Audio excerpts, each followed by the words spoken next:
কথা। ছবি তো ঈদের মধ্যে রিলিজ হবে, এটা তো ভালো কথা, সবাই দেখবে, দর্শকরা দেখবে, আসা তো উচিত। তো এটা ঠিক করি নাই। এটা কোনটা? আসলে একটা কি ধরনের প্রশ্ন হলো, আমি মানে ওইটা কোনটা আগে দেখবো সেটা কি করে বলবো, যেটা টিকিট পাওয়া যাবে সেটাই আগে দেখবো। আসলে এই বিষয়টা আমি তো বলতে পারবো না, এটা হচ্ছে মানে পুরাটাই সাকিব ভাইয়ের বিষয়।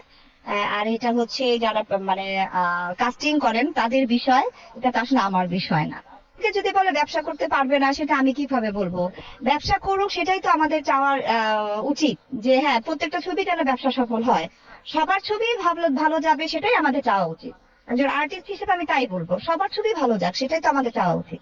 অনেকেই তো বলছে যে শাকিব খান ঈদ ছাড়া আসে না, ঈদ ছাড়া হলে ছবি। আপনিও এক শাকিব খানকে নিয়েই আছেন, আপনি এক শাকিব খানকে নিয়ে না, আমি আমি আমি তো এই ধরনের কোশ্চেন আমি, আপনি আমাকে অনেক বিপদে ফেলার চেষ্টা করছেন, বাট পারছেন না।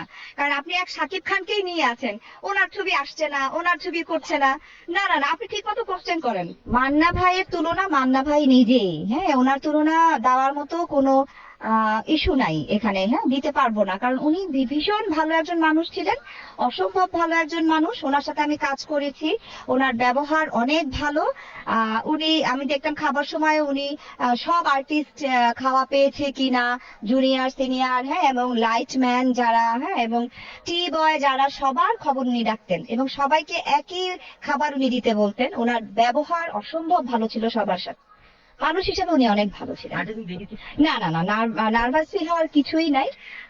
ক্যামেরার সামনে আমরা যার যার মতো করেই মানে অভিনয় করি, এবং ক্যামেরার সামনে আমি যেটা করতাম সেটা মনে হতো উনি যত বড়ই অভিনেতা অভিনেত্রী হোক, আমি চাইতাম ওনার চাইতে ভালো আমি কিভাবে করব, এটাই মাথায় থাকতো। কিন্তু তাদের চাইতে ভালো তো অভিনয় করা সম্ভব ছিলই না, এখনো নাই। কিন্তু ওইটা মাথায় রেখে কাজ করলে হয় কি, ওনারা 10 হলেও আমি তখন হয়তো বা 6 বা 7-এ আসতে পারবো। এই জন্য ওটা মাথায় রেখে কাজ করতে। স্মৃতি আমি বলেছি, স্মৃতিটা হচ্ছে যে আমার বার্থডে ছিল সেদিন, মান্না ভাইয়ের শুটিং ছিল পিতামাতার আমানত।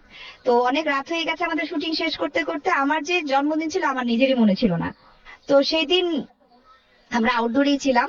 তো ওই দিন উনি হঠাৎ করে বললো যে মুক্তি, শুটিং তো শেষ, তো মেকআপ টেকআপ তুলে তারপরে একটুখানি এদিকে আসবি, এই যে মাঠের এই জায়গাটাতে আসবি, আমরা সবাই একটু একত্রিত হবো, কথা বলবো। ঠিক আছে মান্না ভাই। তো আমি মেকআপ তুলে ফ্রেশ হয়ে আমি গেলাম, গিয়ে দেখি বিশাল আয়োজন। মানে আমি জাস্ট অবাক যে আল্লাহ, মান্না ভাই কিভাবে জানলো যে আমার আজকে জন্মদিন। পরে দেখলাম কেক টেক, বিশাল কেক, ইউনিটের সবাই ছিল, সবাই মিলে হইচই করলো, বিরিয়ানি রান্না করা হইলো, কেক কাটা হইলো, অনেক খাবার দাবার, মিষ্টি দই, সব আয়োজন উনি একাই করলেন। তো আমি আসলে সেদিনও ওনাকে আমি ধন্যবাদ জানিয়েছিলাম, এবং সেদিন আমি বলেছিলাম যে মান্না ভাই, আমি এই স্মৃতিটা আমি কখনো